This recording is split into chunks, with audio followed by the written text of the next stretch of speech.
Good morning, students. Welcome in my video lecture. Today, in the class of BC 5th semester of Computer Graphics, we will study about the Sutherland-Hodgman polygon clipping algorithm. आज का जो हमारा topic है वो है Sutherland हॉजमैन polygon clipping algorithm. किसी polygon को कैसे क्लिप किया जाता है उसके बारे में आज हम स्टडी करेंगे। सबसे पहले हम ये जानेंगे बेसिकली पॉलीगन होता क्या है। ठीक है, पॉलीगन क्या होता है, हम कह सकते हैं कि मान लीजिए पॉलीगन को अगर हम डिफ़ाइन करें वर्ड्स में तो किस तरीके से डिफ़ाइन करेंगे। हम कह सकते हैं कि एक ज्योमेट्रिकल शेप है विद मिनिमम 3 साइड्स। ठीक है, कम से कम 3 साइड होनी चाहिए। ऐसा ज्योमेट्रिक शेप जिसकी 3 साइड हो, यानी कि polygon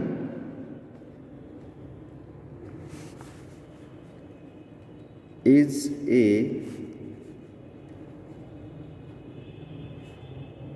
geometric shape with minimum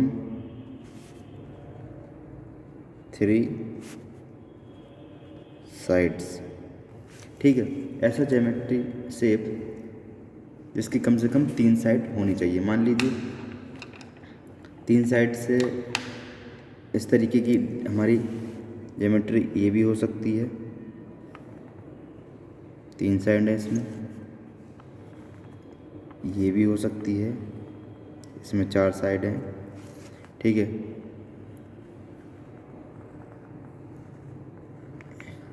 ये भी हो सकती है। ठीक है, यह हमारी ये भी हो सकती है। ठीक है, मिनिमम 3 साइड्स हमारी होनी चाहिए, वो हमारे पॉलीगन कहलाते हैं। अगर मान लीजिए हमारे पास ये है इस तरीके का और ये है, तो क्या ये पॉलीगन होगा? नहीं होगा, क्योंकि जो पॉलीगन होता है वो हमेशा क्लोज्ड रहता है। ठीक है, पॉलीगन क्या रहता है? पॉलीगन जो होता है collection of lines in closed manner. ठीक है, कलेक्शन ऑफ लाइंस इन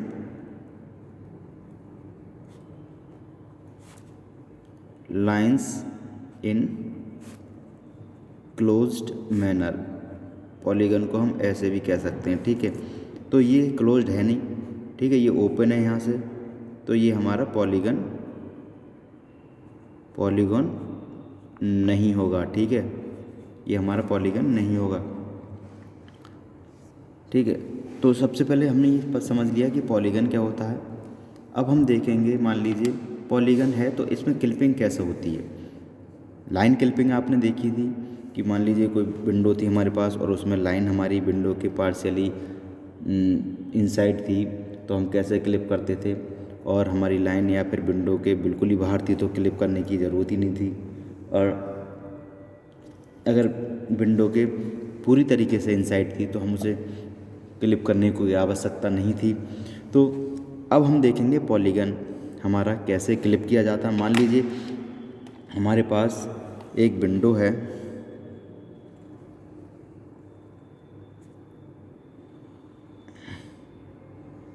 ठीक है, ये विंडो है।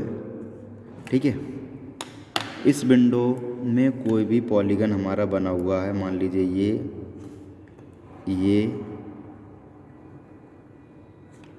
ये पॉलीगन हमारा इस विंडो पर बना हुआ है।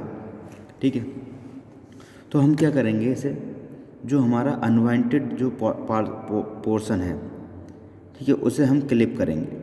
अनवांटेड पोर्शन कौन सा है इसमें अनवांटेड पोर्शन कौन सा है? ये देखिए, ये जो पोर्शन है ये अनवांटेड पोर्शन है, इसकी हमें ज़रूरत नहीं क्योंकि ये विंडो के बाहर है। क्योंकि और जैसा हमें पता है कि क्लिपिंग में क्या होता है, विंडो के अंदर की चीज़ों को क्लिप किया जाता है, बाहर की चीज़ों को क्लिप नहीं किया जाता है। ठीक है, विंडो के अंदर की चीज़ों को क्लिप किया जाता है, बाहर की नहीं। तो जो अनवांटेड, ये क्या है, अनवांटेड जो हमारा पोर्शन है उसे हम क्लिप करेंगे। वो भी कैसे करेंगे? स्टेप बाय स्टेप मैनर में। ठीक है, कैसे करेंगे? स्टेप बाय स्टेप मैनर में। तो ये हमारा क्या है? ये है हमारा अनवांटेड पोर्शन।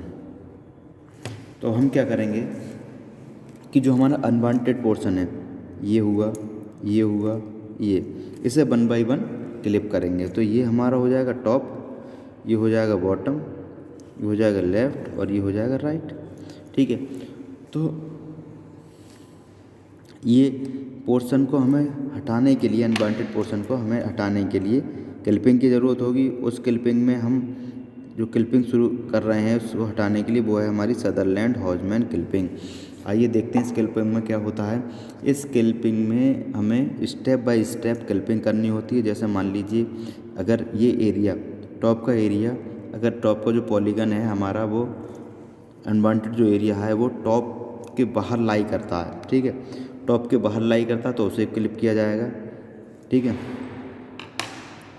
ये कह सकते हैं हम इसमें स्टेप 1 में हम कह सकते हैं कि, ठीक है, जैसे हम कह सकते हैं कि अगर हमारा जो पॉलीगन है टॉप के बाहर लाई करता है, यानी कि ये एरिया, तो हम इसे करेंगे clip.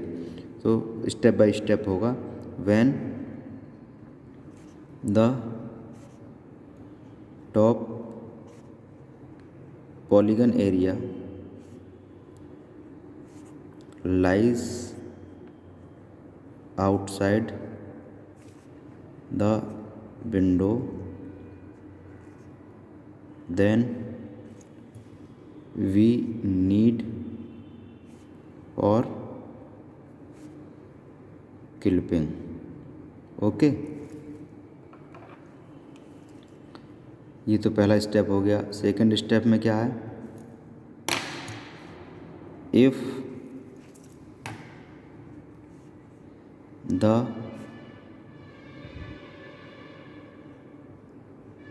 bottom polygon area lies outside the window, then we need for clipping. फिर अगला स्टेप क्या होगा, इसी तरीके से हमारे लेफ़्ट और राइट के भी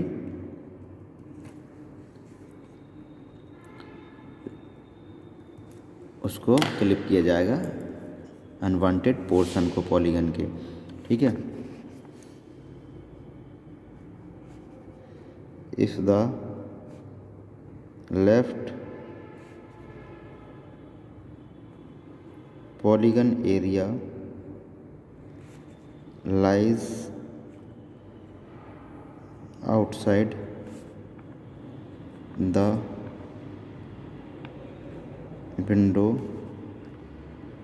then we need for clipping, तब हमें क्लिपिंग करनी होगी। और if the right polygon area lies outside the window, then we need for clipping, तब हमें क्लिपिंग की ज़रूरत होगी। ठीक है, हो गया। अब ये एल्गो क्या करेगी, ये एल्गो करेगी, ये एल्गो सभी साइड को चेक करेगी कि वो पॉलीगन के एरिया के बाहर का पोर्शन तो नहीं है, पॉलीगन जो है हमारा विंडो के बाहर तो नहीं है। भले ही वो ना बाहर ना हो तब भी एल्गो इसे चेक करेगी। ठीक है, ये इस एल्गो का नियम है कि विंडो भले ही बाहर ना हो, मान लो ये बाहर हो ना हो, लेकिन उसका काम करने का चेक करेगी कि पॉलीगन के बाहर है या नहीं है। ठीक है, फिर उसे क्लिप करेगी। मान लीजिए फॉर एग्जांपल, अगर एग्जांपल के तौर पे अगर हम देखें, मान लीजिए हमारे पास एक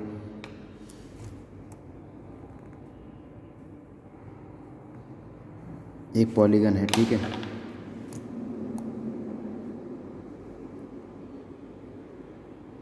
क्लियर। तो ये हमारा क्या है, ये अनवांटेड एरिया है। ठीक है, ये भी अनवांटेड एरिया है। ये भी अनवांटेड एरिया है और ये भी।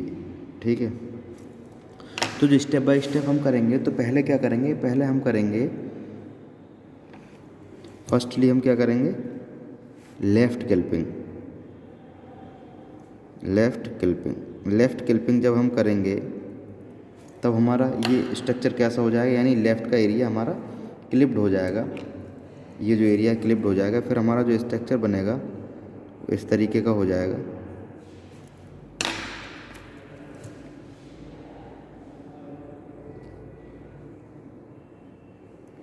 ठीक है, देन हम कौन सी क्लिपिंग करेंगे, लेफ़्ट की क्लिप हो जाएगी। उसके बाद सेकंड राइट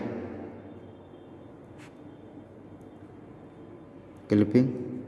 राइट में क्या होगा, राइट में मान लीजिए ये हमारा पॉलीगन है, विंडो है, ठीक है, और ये हमारा पॉलीगन है, तो ये इस तरीके का राइट भी एंड हो जाएगा और ये इस तरीके का हमारा पॉलीगन हमारे पास रहेगा। और देन उसके बाद थर्ड हम क्या करेंगे, टॉप क्लिपिंग।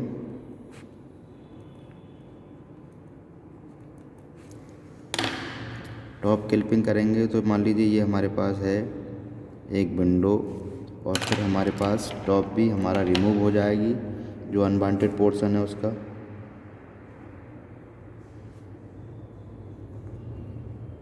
इस तरीके से, ठीक है। देन हमारी लास्ट क्या होगी, बॉटम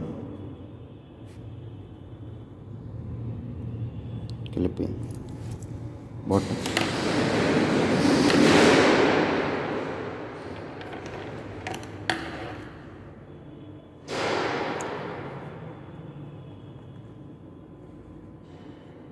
बॉटम क्लिपिंग जब करेंगे तो हमारा क्या होगा, ये सारा एरिया इस तरीके से हमारा क्लिप्ड हो जाएगा और ये विंडो के अंदर का पार्ट हमारा बचेगा। इस तरीके से हमारी क्लिपिंग होगी। तो ये तो हमारा कॉन्सेप्ट, इसका आगे कल देखेंगे ये क्लिपिंग हमारी वर्क कैसे करती है। आज के लिए इतना ही। Okay, thank you students.